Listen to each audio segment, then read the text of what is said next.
Hey guys, I hope that you guys are doing amazing. So, today's message is a story that I knew God was eventually going to call me to share. I didn't know how, I didn't know when, I didn't know where. So, I'm just winging this, guys. I'm going to be 100% honest, but we're going to be talking about bouncing back after bankruptcy. So, uh, short story long, I filed bankruptcy in 2023 after the loss of my business.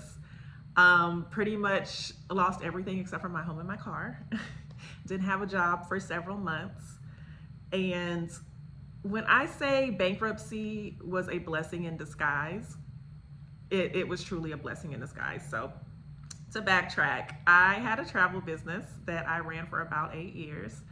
Um, it when I look back at it, it's like it was failing, so to speak. We opened in 2018. COVID hit in 2020. We had a whole year where business stalled, but we were able to keep going. Right, business was going. We were still taking our trips. We were still having a great time. It was slowly building back up. 2024 came around, and was it 2024? 2023 came around. Sorry, and we planned this like massive cruise in Spain. I'm not going to name the cruise line. But anyway, massive cruise. Anyway, the cruise was a disaster. It just ended up being a disaster for various reasons. And consequently, the business ended up closing like abruptly. And when I say abruptly, it's like Wednesday, June 28th. I'm on the phone with my attorney. I'm on the phone with my accountant. And we're like, this is just not going to be sustainable. And we're like, if we got to shut it down, we got to shut it down like right now, like ASAP. I'm like, on the phone with my accountant, like, Tempest, how soon can you get this business shut down? And she's like, I can get everything together and file the paperwork by Friday. So June 28th, we decided, we're like, we got to shut the business down. Friday, everything was shut down. When I say it was the most embarrassing time of my life, it was very public. Well, it seemed very public to me, and that's rule number one. A lot of things seem a lot bigger than they are. The enemy makes things seem so much bigger than they are. And I just remember my attorney preparing me, and he's like, this is going to be really, really ugly, but it's going to pass. He's like, turn off your computer, go do something else, and just let it pass. And it actually did. That's exactly how it happened. You pass, you move on, people move on to the next story to gossip about.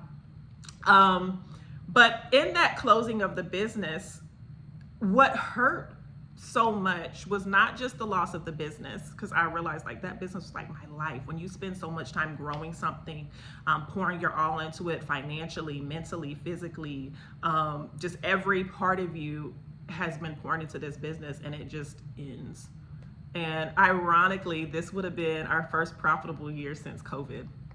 I remember my accountant telling me, she did our profit and loss statement when she's closing. And she's like, I know it says you made $200,000 profit this year, but don't worry about it because it'll be offset by the losses of the previous years.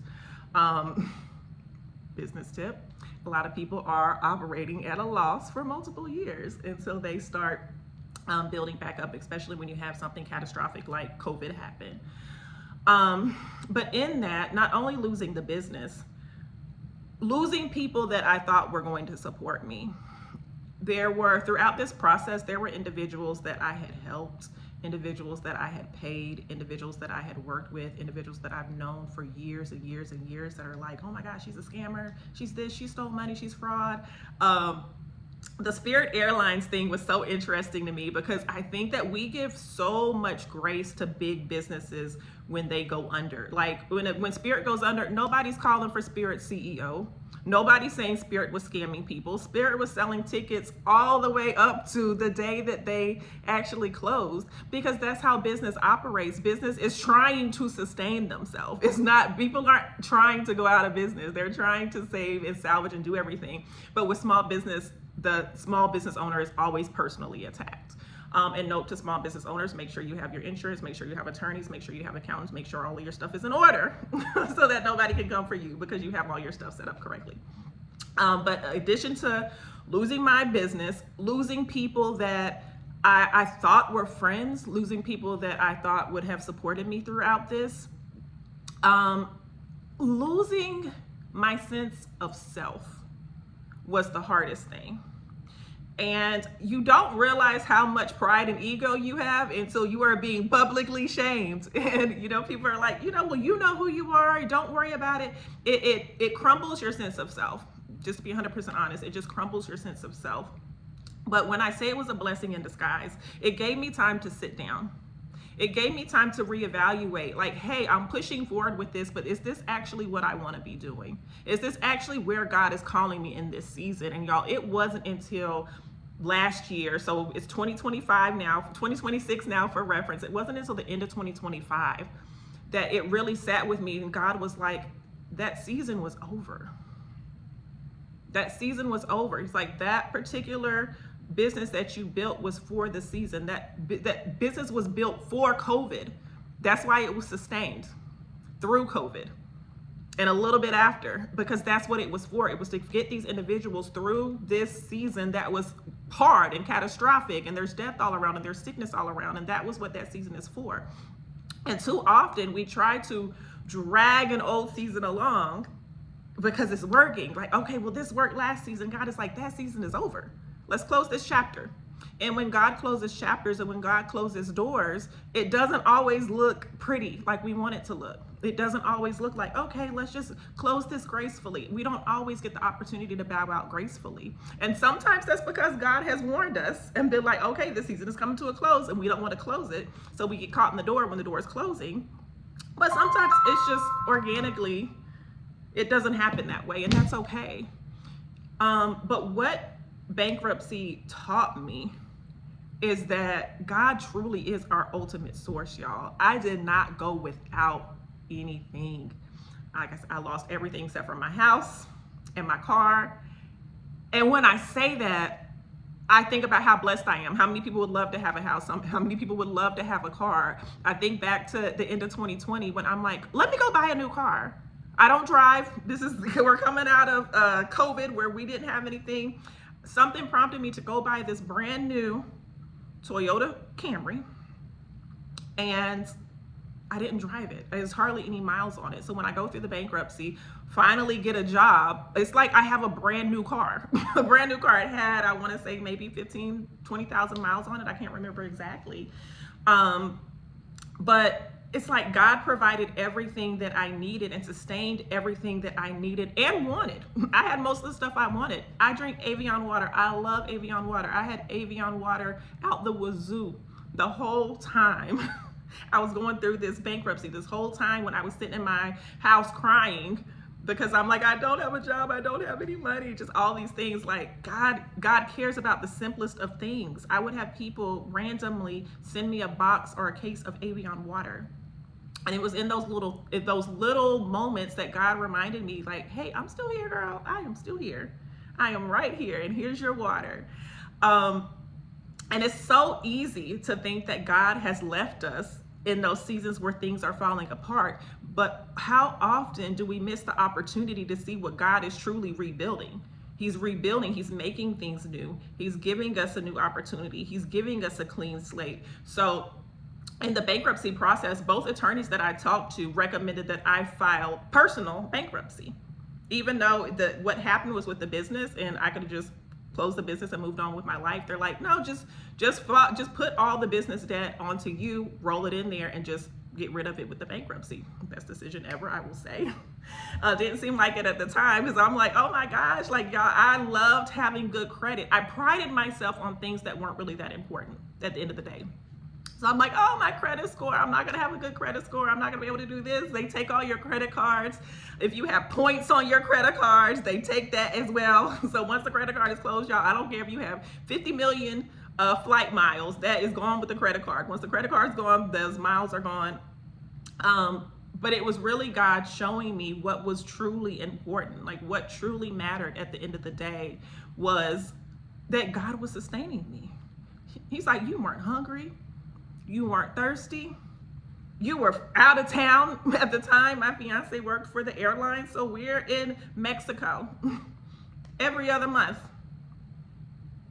having a ball, And I remember him asking me, he's like, babe, you don't ever post the trips that we go on. I'm like, I don't want these people thinking that I took their money and went on these trips. And he's like, but I'm paying for this. And that's the type of thing that God does. We think that we have to make everything happen. We think that we need to come up with all the resources, all the ideas, all of the things to sustain us and give ourselves the lifestyle that we want, when God is like, my ways are not your ways, man. And your ways are not mine. Because the way that God is going to do it, it might not look pretty on the outside. It might not be something that you can go share on Instagram and brag about on social media.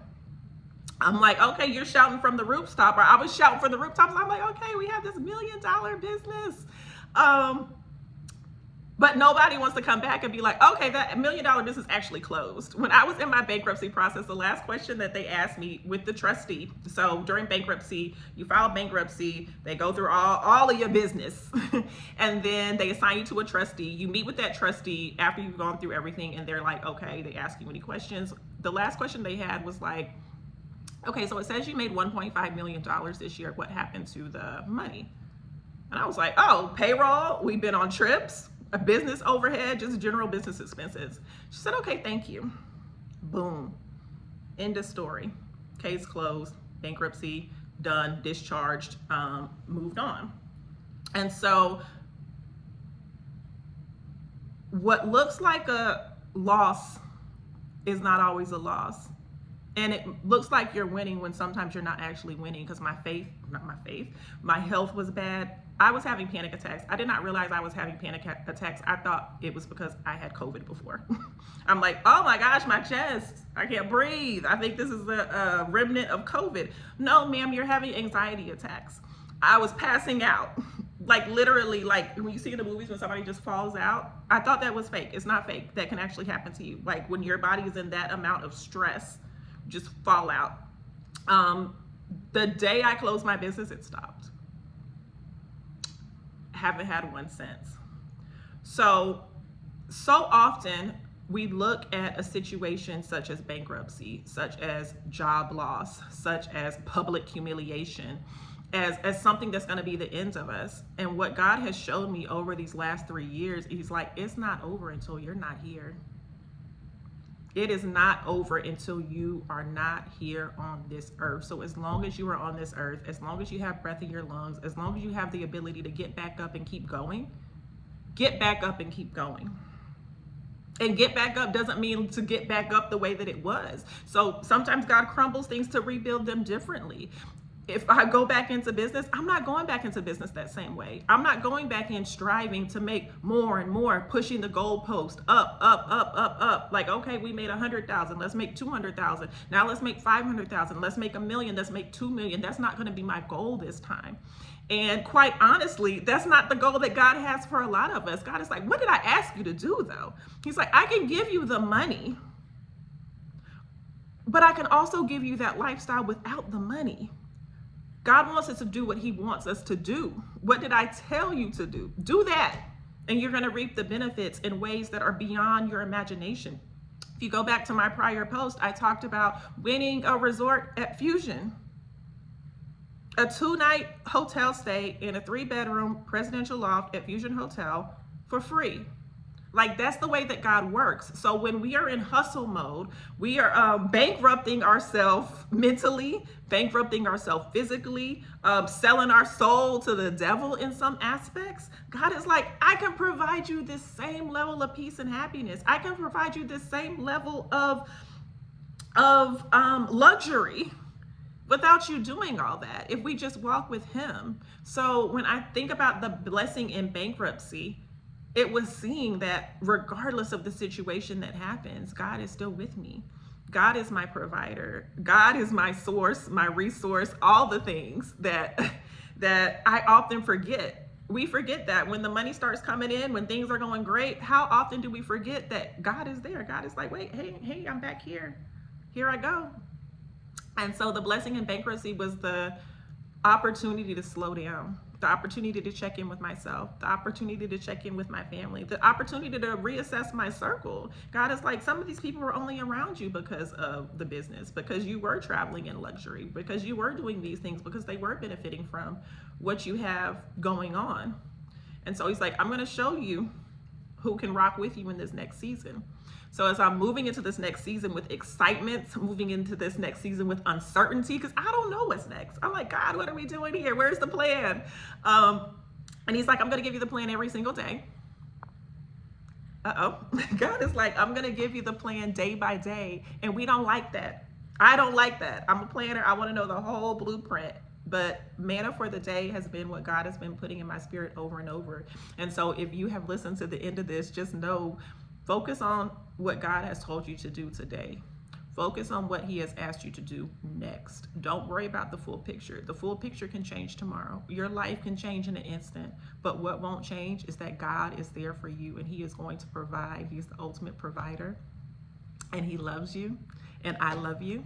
So just know, if you are going through a season, whether it's bankruptcy, job loss, grief, whatever the case may be, know that God has not left you.